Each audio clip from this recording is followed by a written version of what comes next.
excited to have Alicia, co-founder of Aliste Marketing, on our Building Better Business blog, well now vlog, but this telling of the times we're in, everybody's virtual. So welcome. Thank you for having me. Yeah, it's great. Well, I'm fortunate enough to be one of the ones that gets to work with you on a daily basis. But we're going to dive a little deeper for those that are viewing.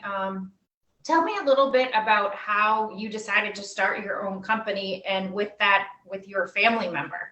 Yeah, definitely. I'll give you the Cliff Notes version. But my background is marketing and PR. And I had graduated in the height of the recession in 2008. So starting a business honestly came out of a necessity because there were no jobs available, especially for an entry level aspiring marketer. So I set out, drowned myself in networking events, and started off with writing blogs, writing websites for multiple different clients throughout New England. And that kind of grew into where we are today, where we have evolved into a full service marketing team that works with numerous different entrepreneurs and business owners that specialize in a specific thing. So graphic design, videography, website development. And they are so good at what they do that they bring their A game to every project, which has been really fun. I think of you like a general contractor. Yeah. Right? So my business is the home, and you bring all of the best vendors to my home to make it spectacular. Yes. We originally were building the business to have an internal staff, and I realized really quickly that my time was spent on managing rather than the creative that I fell in love with marketing for. So clients work with us because we do look at marketing strategy as a whole, but then also the sales enablement component. So how does that lead that comes in through Facebook, like what happens with them after that? How does your sales team convert them? So that's a big differentiator in how we work from a marketing perspective. Tying in the family component is, as I built the business and our clients, their needs grew, the complexity grew for their own marketing. My brother, Chris, is business process certified and lean. He has that lean mindset. So he came in and joined the team and started looking at every client from their business process component. So that's kind of our like secret weapon, but not really secret, but that's really how we kind of build strategies on it.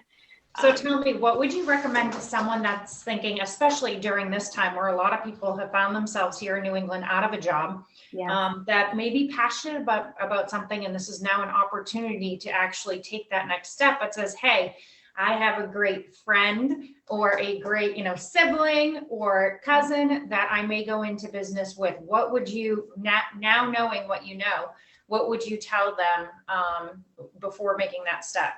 Yeah, I think a really important mindset is that there is no good time. And so some people say, well, I just lost my job, I can't take the risk. Or I just had a baby, I can't take the risk, I don't have the time. There will never be like a golden moment of like, this is our time. So when you have that passion, and if that idea just doesn't go away and you keep thinking about it, then that's a clear sign you have to do it. You have to figure out how to make it work. And when I built the business and when Chris jumped on board, the idea, even when, the economy tanked and business really slowed down, we never once said, is this it? Are we closing our doors? Quitting was not an option for us. And I know that that's easier said. My business, I don't have overhead. I don't have hundreds of staff. I don't have a restaurant rent. I don't have food that I need to carry. So for us, if the business is slow, we have to work harder in order to get more business. So there is no right time. If you have an idea and it doesn't go away, that itch doesn't go away, then you have to do it and you have to figure out how to make it work.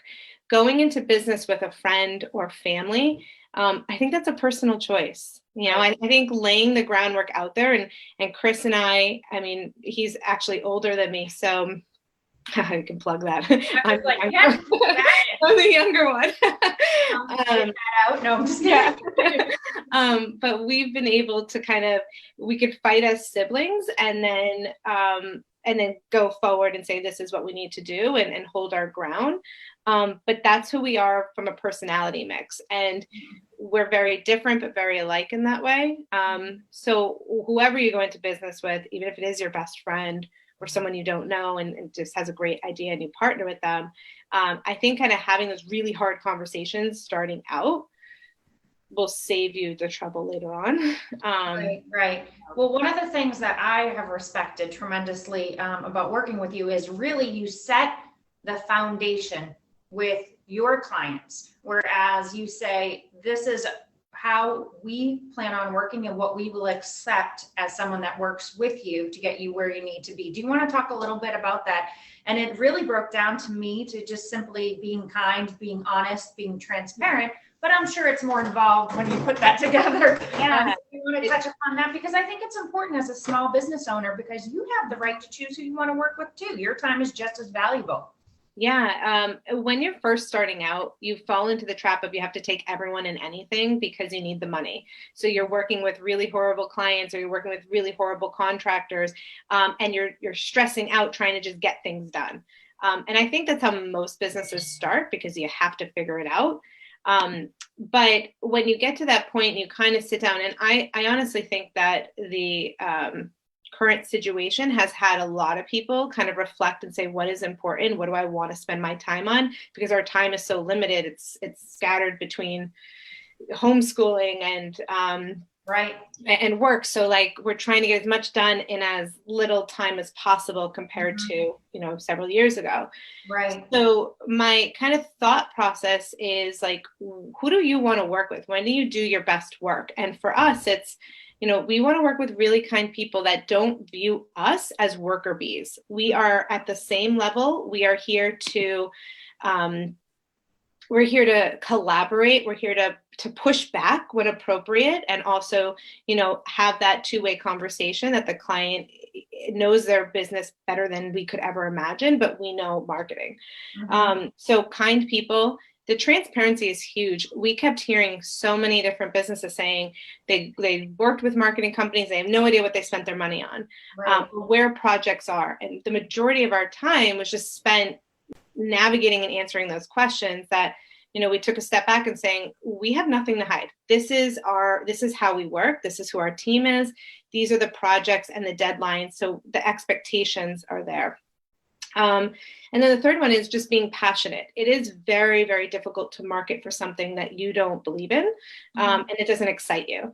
Right. So when we talk with prospects, we're interviewing them as much as they're interviewing us. Are they the right personality for us? Do they have a really cool product that we think that we can actually really make a difference?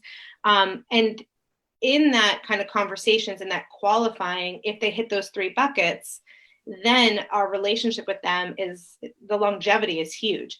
When they don't hit those three buckets, it never works for either party. So. Right. That's a great point. I'm going to pivot a little bit because I receive tons of questions, as I'm sure you do, from small businesses. One of the most common, what helped you to determine if you were going to be an Inc., an LLC? A lot of small business owners come to me and they say, oh, we have this fantastic idea. I want to start a new business. What should I be, an LLC, an Inc., et cetera? It seems very basic to me. How did you determine which way you should go? Yeah, I am not a lawyer. And I know what my strengths are. So my advice to any entrepreneur is if you are not strong in like legally in accounting and what you need to do, then you find those individuals that can answer your questions and get you to the right point. And it's a minimal investment that will save you so much down the line. So we actually hired a local law firm. We told them our idea. We told them our goals for the business. We told them about our team, and they directed us to go into an S Corp or an incorporated. We talked with an accounting, a CPA to help us figure out, okay, how do we manage our books? How much margin do we need to make in order to actually show a profit and not just work to work? So my advice on that is LLCs are great for some companies and incorporating is great for others, but that really should be a conversation that you have with a legal advisor, not just find something online and register. No, that's helpful because a lot of people they just read, which is great. We all know content, read as much, watch as much, but not everything means it's right for you, right? It's not a one size fits all for every entrepreneur out there. Yeah, absolutely. Definitely. How have you, during the pandemic, it's obvious we're still in it. How has that changed your business model, if at all? Yeah. It honestly has not changed the business model because we were set up to be virtual from day one. So while the whole world was trying to figure out how to get their teams to work remotely, we didn't have to do any learning curve. We were already set up. We have cloud-based project management where we live on Zoom before Zoom was cool. We live on Google, like all of those platforms. That's how our business is run. So we never hiccuped on that. What we did pivot is our outreach. We worked a lot with hospitality clients. So our messaging, our marketing had to change because they were shut down. Restaurants were shut down. The other was looking at how our services need to change from a COVID safety perspective. So obviously marketing can be done virtually. So just like we're doing right now, but videos are a big part of what we do. And that's not essential. So we had to pivot and do studio shots for products, businesses that have a storefront and they were shut down. Like, how do you sell coffee if nobody can taste it and smell it? And so videography became a huge part of our COVID strategy, which was we can still get your products in the right hands and make them want to try your coffee just by the videos that we're creating. So that actually was an area that we weren't expecting to boom, and it did. But that's completely visually, and that's completely contactless too. So that's important.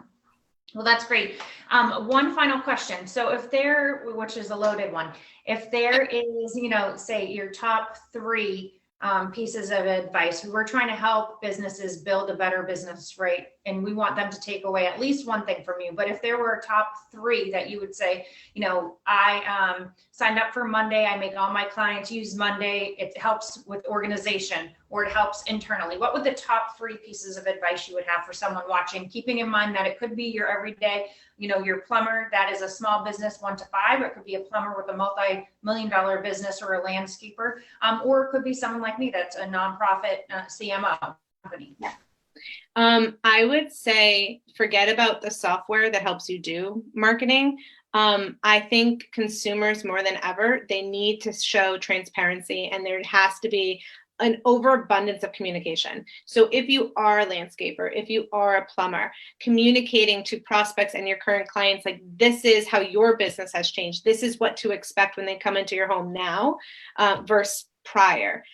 Having a very clean, branded, and professional invoicing system, right? So they know exactly who they're paying, when they're paying.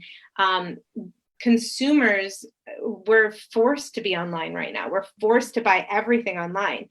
And the companies that are doing well are the ones that take the customer experience and they make it so easy. And I'll give you a quick example. There is a local business and they're doing a great event for kids for the holidays, and I wanted to purchase tickets, and I'm on my phone, it's midnight, and I want to purchase the tickets, and they don't have a PayPal connection. And I don't know my credit card number. I don't have my credit card sitting next to me. So I couldn't purchase the tickets. That meant I had to close it and try to remember to do it the next day, which I still haven't done. So think about how easy can you make it for consumers to click buy by having Venmo, having PayPal, having very easy ways for them to actually convert. That's where I think the usability and making it super easy is where businesses are going to thrive. Yeah, I think people want instant. So either we're so busy right now, there's no separation of church and state, family and work, because it's all done in your home. Literally, you're chatting from your home. I'm in my, living room. There's no separation. So if you want those tickets, you better make it easy for the customer to hit purchase. That's a great point. Yeah. Well, thank you so much, Alicia. Let me ask you, if people want to reach out to you, where should they go? Sure. You can always go to our website, alistemarketing.com, Aliste Marketing.